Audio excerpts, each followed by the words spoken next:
Bien sûr, on ne vous a pas oublié. Bonne et sainte année 2025. La restauration de l'église Saint-Joseph se poursuit jour après jour, semaine après semaine, mois après mois.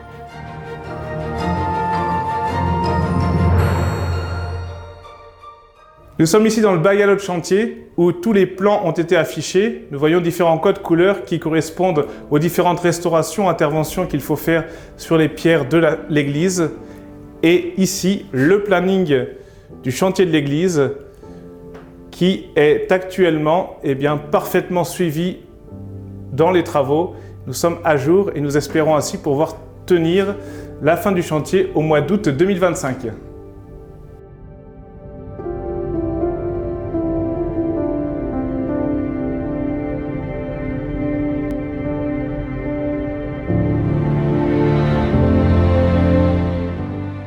L'intervention sur les flèches des deux tours de l'église a été la plus importante.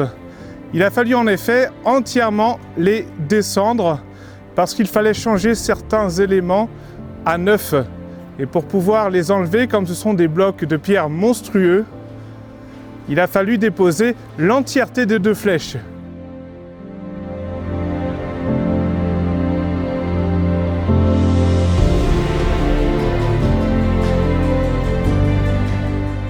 Je suis actuellement assis sur l'une des pierres qui constitue la flèche de droite de notre église. Celle-ci est encore en bon état, il ne faudra pas la changer, mais les pierres sous-jacentes, qui étaient tout simplement gigantesques, ont besoin, pour certaines d'entre elles, d'être entièrement taillées à neuf, dans un bloc qui sera pris dans une carrière. C'est plusieurs tonnes qu'il a fallu descendre de ces 70 mètres de haut.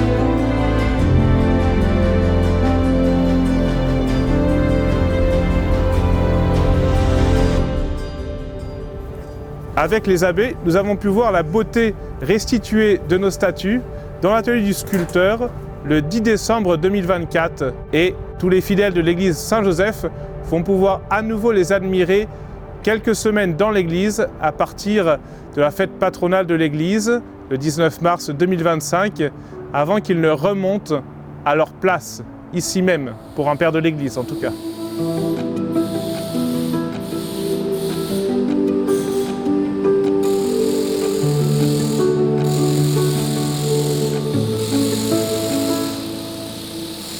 Les statues que vous avez ici, tous les anges derrière vous, on vous les présente, voilà.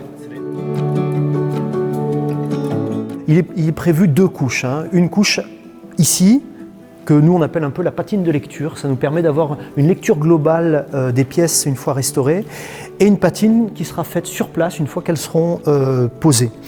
Par exemple, là vous pouvez voir que le rat-agréage qui a été fait, là c'est du mortier minéral, il apparaît hein, parce que c'est une matière qui est un peu différente. À la deuxième couche, je pense qu'on ne verra plus rien. Donc les petits anges, là vous voyez on a les bases, les nouvelles bases hein, qui ont été sculptées, qui ont été greffées. Là vous avez la pierre neuve, jusque là. Voilà. Et là il y a du réagréage, ça c'est la pierre neuve. En 10 ans, en 1860, en Belgique, il y a 5 sculpteurs qui avaient la capacité de pouvoir faire des pièces de ce niveau-là. Et on a discuté un peu, on tombait un peu d'accord sur l'idée de Guillaume Giff, qui était le sculpteur du roi. Mais en tout cas, le niveau d'exécution est tellement bon que c'était certainement de bons sculpteurs, quoi. Donc la croix, elle est arrivée en 2 morceaux ici à l'atelier.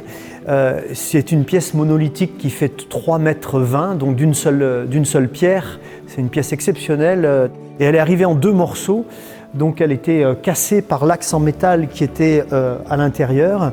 Il y aura 3 barres en fibre de verre qui vont relier les deux éléments. Une fois que ça sera recollé, ben là elle sera patinée comme on a pu le voir et livrée sur le chantier.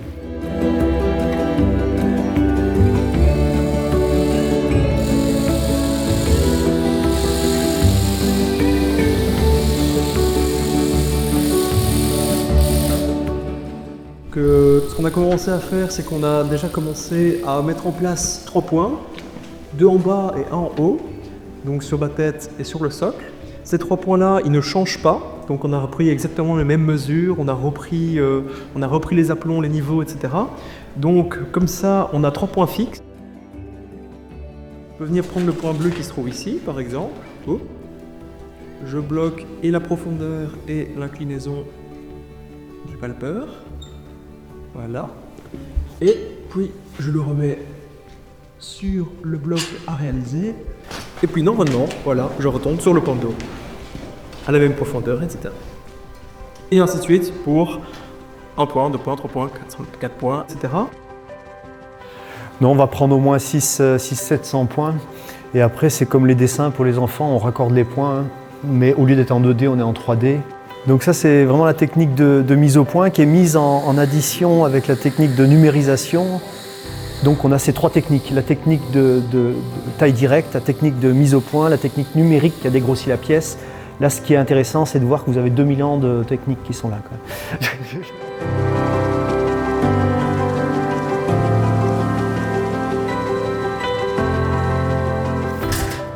Après la descente des flèches, la restauration des statues dans l'atelier du sculpteur, il nous faut maintenant considérer toutes les petites interventions, petites au regard des gros travaux qui sont faits sur le côté, mais qui sont néanmoins vraiment importants, comme vous allez pouvoir le constater. Greffe, réparation de fissures et broche.